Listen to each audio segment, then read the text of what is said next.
임시이사회 체제 종료를 앞둔 총신대학교가 법인이사회 구성을 위한 정이사 후보 추천을 마무리했습니다. 정이사 후보 추천 과정에서 셀프 추천 논란 등 일부 잡음이 있었지만 총신대 정상화에 대한 기대가 커지고 있습니다. 코로나19의 장기화 등으로 각 신학대학들의 재정적 어려움이 가중되는 가운데 서울신학대학교 신학부 교수들이 1개월분의 급여를 자발적으로 반납했습니다. 모세골 공동체 대표 이명수 목사가 CBS 파워 인터뷰에 출연해 교회가 근본주의에 머물면 쇠락한다며 기독 청년들에게 현실 문제에 대해 답을 줘야 한다고 말했습니다. 여러분 안녕하십니까? CBS 뉴스입니다. 임시이사회 체제 종료를 앞둔 총신대학교가 법인이사회 구성을 위한 정이사 후보 추천을 마무리했습니다.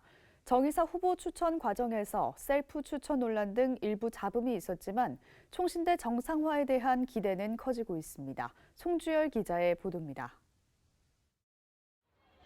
총신대가 학내 분쟁이 마무리된 지 2년여 만에 정상적인 학교법인 이사회 구성을 목전에 두고 있습니다. 총신대 대학평의원회와 개방이사 추천위원회, 예장합동 총신정상화 추진위원회 등 총신대 법인이사회 추천 권한이 있는 협의체들이 이사 후보 추천을 마무리했습니다.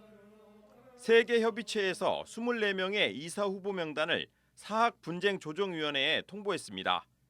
다만 2명의 이사 후보 추천 권한이 있는 전현직 이사협의체에서는 비공개로 2명의 후보를 확정한 것으로 알려졌지만 이사 후보를 사분위에 통보했는지는 미지수입니다.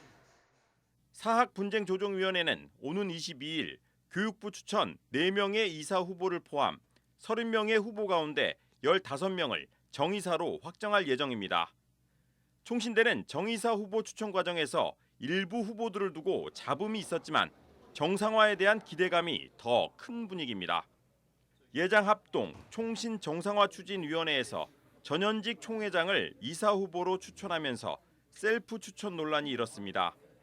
개방이사 추천위원회 안에서 이사 후보에 대한 의견이 엇갈려 위기를 맞기도 했습니다. 지난 1일에는 개방이사 추천위원회가 종전이사를 배제하겠다는 약속을 저버렸다면서 총학생회가 반발하기도 했습니다.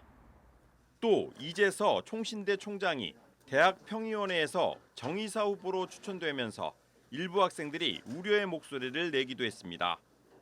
이러한 논란에 대해 이해관계자들이 적극적인 소통에 나선 데다 총신 정상화에 대한 교단 안팎의 열망이 커 논란이 마무리되는 모양새입니다. 이재서 총장 역시 총신대 중장기 발전 계획인 비전 2023 실현에 집중하고 총장의 이사회 진입을 정치적인 행위로 보는 불필요한 오해를 불식시키기 위해 이사 후보에서 사퇴하기로 했습니다. 이재서 총장은 새롭게 구성될 법인 이사회가 개교 120주년을 맞아 혁신과 도약을 기치로 내건 총신대 발전을 위해 힘을 모아줄 것으로 기대하고 있습니다. 학교 주체들이 나름대로 교육 경력과 전문성을 가지고 결정해서 하고자 하는 것들에 대한 힘을 실어주실 것으로 제가 믿고 있고요. 이사회가 안정되면 학교는 안정됩니다. 사학분쟁조정위원회는 22일 15명의 정이사 명단을 확정한 뒤 교육부에 보고 절차를 마치면 교육부가 이사 승인을 위한 신원조회 등 소정의 절차를 거치게 됩니다. 이후 최종 이사 명단을 학교 측에 통보하면 이사 구성이 마무리됩니다. CBS 뉴스 송주열입니다.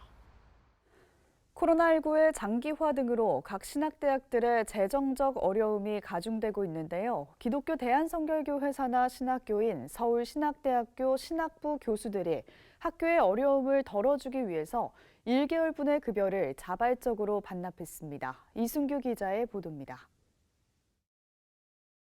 서울신학대학교 신학부 교수들이 급여 1개월분을 자발적으로 반납했습니다. 신학부 교수들은 최근 교수회의를 열고 갈수록 악화되어 가고 있는 학교 재정 상황을 공유하는 한편 함께 극복하기 위해 이 같은 결정을 내렸습니다. 우리가 다 어려운데 우리가 좀 희생하자. 우리가 한 달 급여 반납하는 운동이라도 해야 학생들과 그다음에 총회 우리 대의원 목사님 장로님들을 마음을 좀 움직일 수 있지 않겠냐. 서울신대 재정이 어려워진 이유는 등록금 수입이 감소했기 때문입니다. 서울신대는 2018년 입학 정원을 38명 줄였고 올해부터는 45명이 감소해 매 40여억 원의 등록금 수입이 감소했습니다. 또 서울신대는 2012년부터 등록금을 동결해 왔습니다. 신입생들에게 받았던 입학금은 2023년부터 완전 폐지하기로 했습니다. 결국 입학금 폐지와 등록금 동결이 재정 악화의 주요 원인인 겁니다. 서울신대는 재정난 타개를 위해 오는 4월 교육부가 실시하는 대학 진단평가에 사활을 건다는 계획입니다. 이 평가에서 교육부가 서울신대를 일반 재정지원대학으로 선정하면 매 15억 원에서 20억 원가량의 재정 지원을 받을 수 있기 때문입니다. 서울신대 재정이 악화되면서 기성총회는 지난 2019년부터 올해까지 매해 10억 원씩을 특별 지원하기도 했습니다. 이 특별 재정 지원이 올해 끝나기 때문에 서울신대 재정이 좋아지기 위해서는 총회의 꾸준한 도움이 필요합니다. 우리 대학으로서는 평가에 만전을 기해야 하기 때문에, 그리고 또 양질의 우리 목회자 그리고 이제 평신도 지도자를 길러내기에 그 돈이 정말로 절실하게 우리는 필요합니다. 서울신대 측은 학교 재정난 타개를 위해 최대한 노력하겠다며 기성총회와 목회자들의 기도와 도움을 당부했습니다. CBS 뉴스 이승규입니다. 코로나19 확진 판정을 받은 광주 안디옥교회 담임 목사가 6일 만에 격리 병상으로 옮겨졌습니다. 광주시 방역당국은 안디옥교회 목사가 확진 판정 이후 치료에 대해 협조를 하지 않아 6일 만에 감염병 치료병원으로 옮겨졌다고 밝혔습니다. 광주시는 목사가 확진 이후 자택에 머무는 동안 방역수칙 준수 여부에 대해 면밀하게 조사할 예정이며 위반 사항이 드러날 경우 강력하게 법적 조치할 방침이라고 덧붙였습니다. 안디옥교회 담임 목사는 지난달 29일 코로나19 확진 판정을 받은 것으로 전해졌습니다.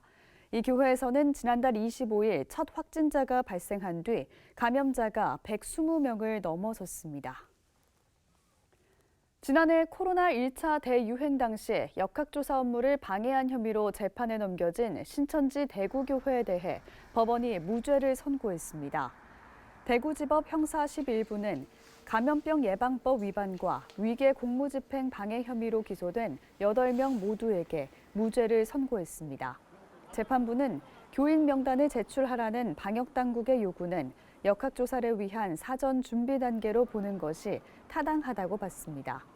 지난달 수원지방법원도 정부의 방역활동을 방해한 혐의로 기소된 신천지 이만희 교주에 대해 무죄를 선고했습니다. 이에 대해 신천지 피해 가족들은 재판 결과에 실망감을 감추지 못했습니다. 이들은 신도 명단과 시설 현황 제출이 이루어지지 않으면 역학조사 활동이 불가능한데도 연속성을 인정하지 않고 준비 단계라며 무죄를 선고한 것은 부당하다고 주장했습니다. 한국교회 대표적인 장로교회 가운데 한 곳인 영락교회를 담임하고 은퇴한 이명수 목사. 지금은 모세골 공동체 대표로 사역하고 있는데요. 이명수 목사는 교회가 근본주의에 머물면 쇠락한다면서 콘서트 같은 행사나 쾌감 위주의 이벤트론 교회를 떠나는 청년들을 잡을 수 없다고 충고했습니다. 고석표 기자가 전해드립니다. 모세골 공동체 대표 이명수 목사는 CBS-TV 파워 인터뷰에서 교회가 근본주의에 머물면 젊은이들을 끌어들일 수 없고 쇠락해질 수밖에 없다고 진단했습니다. 개인의 구원, 만족, 뜨거움, 그리고 천당 가게 한다. 거기서 우리가 벗어나야 됩니다. 오늘 젊은이들에게 예수 그리스도를 통해서 우리가 어떻게 하나님을 가까이 갈 수 있고 세상을 바르게 이해할 수가 있고 그리고 예수 그리스도 안에서 전개되는 미래가 어떤 것이고 그렇게 자꾸 신학의 폭을 자꾸 넓혀가야 됩니다.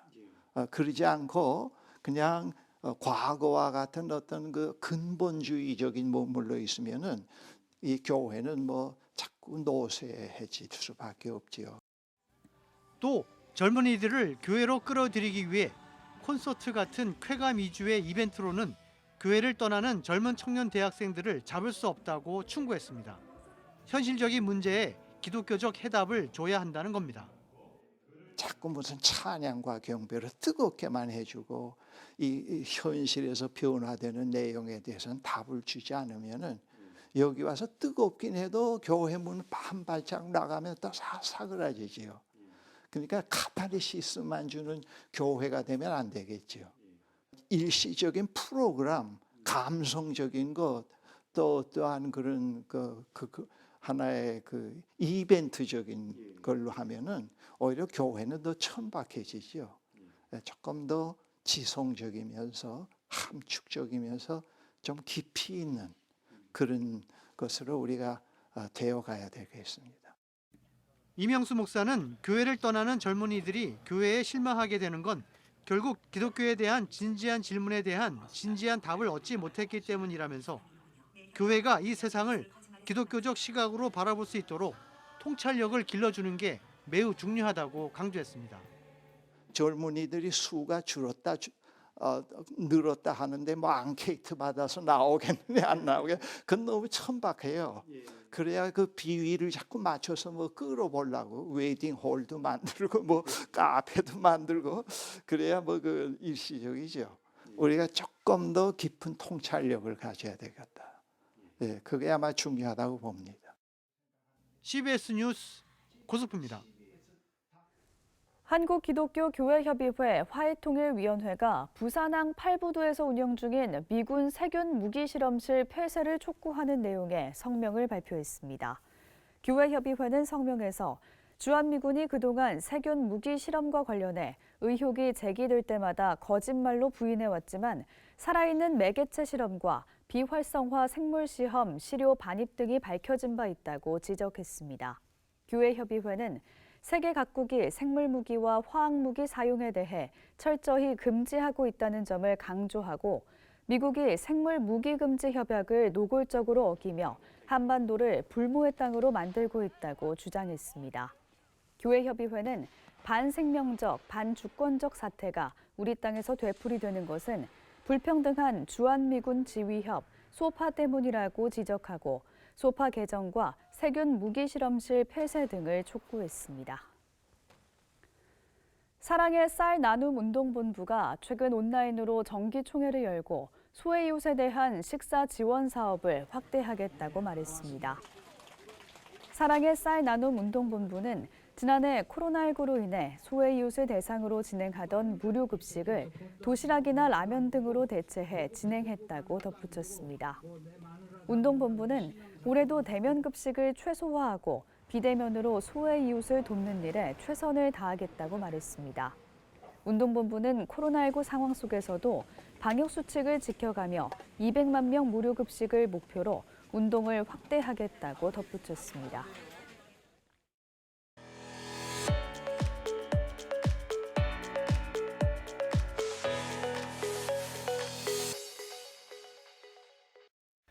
간추린 지역교계 소식입니다. 해운대구 기독교연합회와 부산 성시화운동본부가 명절을 앞두고 어려운 이웃들을 위해 이웃사랑 성품을 기부했습니다. 국제구호개발 비정부단체 글로벌비전의 강원 동지역위원회 창립총회 소식도 전해드립니다. 해운대구 기독교연합회와 해운대 빛문화축제위원회가 부산 성시화운동본부와 함께 해운대구청에서 온누리 상품권 600만 원어치를 전달했습니다. 이번 전달식은 부산 성시화운동본부의 우리 동네 전통시장 살리기 캠페인에 해기연과 해운대빛 문화축제위원회가 동참한 것으로 기부한 온누리 상품권은 구청을 통해 지역 내 어려운 이웃들에게 전해집니다. 성시화운동본부를 통해서 우리 해운대 지역의 어려운 분들에게 우리 주님의 사랑을 전할 수 있게 하셔서 참 감사합니다. 이 기회를 통해서 저희 해운대구뿐만 아니라 부산의 16개 구군들이 전부 함께 일어나서 이 부산을 살리고 이 부산의 주님의 사랑을 전하는 일에 함께 동참을 했으면 좋겠다 생각을 합니다.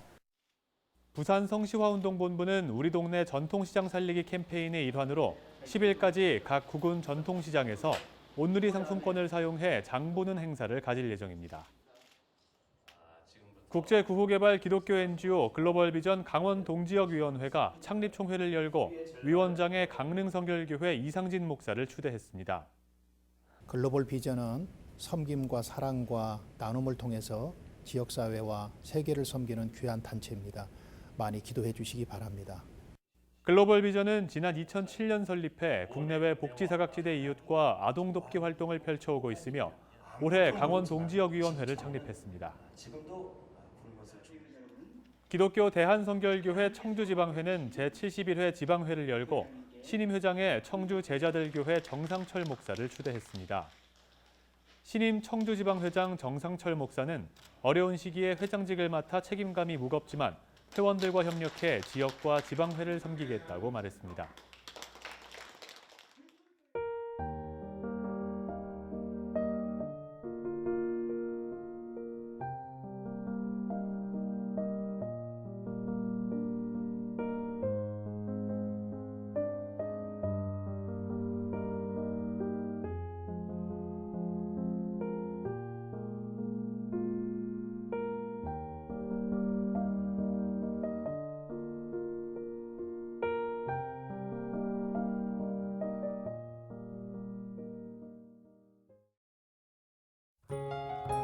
날씨입니다. 오늘 시작한 눈은 내일 새벽까지 이어지겠습니다. 추운 날씨로 도로 위 눈이 얼어서 미끄러울 것으로 보입니다. 교통안전에 유의하셔야겠습니다. 내일 아침 최저기온은 영하 10도에서 영상 3도, 낮 최고기온은 영하 1도에서 영상 9도로 예상됩니다. 이상으로 뉴스를 마칩니다. 함께해 주신 여러분 고맙습니다.